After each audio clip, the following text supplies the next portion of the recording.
We begin tonight with the new North American Free Trade Agreement and its impact on the coastal bend.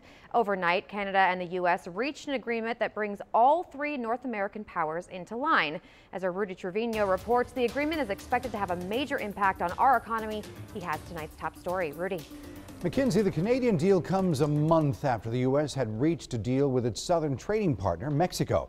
The new deal, if approved by Congress, would replace the North American Free Trade Agreement, which has been in place for decades. But what will it mean to the coastal bend? People forget just how important our neighbors, Canada and Mexico, are to our economy, and we are to theirs.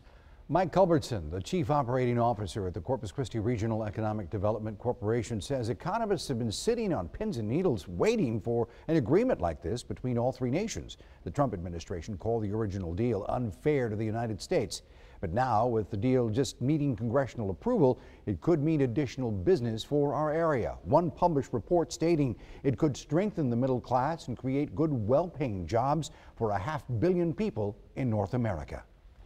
We're open for business. We are, and we're excited, and the EDC is excited, and I think, this is a win not only for the nation but for our region, and everything that goes through Texas especially, but for our region in particular. Now, the deal isn't done, still needing congressional approval, which could be complicated if Democrats win control of the House or Senate in the midterms. The new deal, now being called the U.S.-Mexico-Canada Agreement, is a major victory for the administration. What local businesses are hoping for is, whatever the case, they want to see it work for them. Mackenzie? All right. Thank you, Rudy.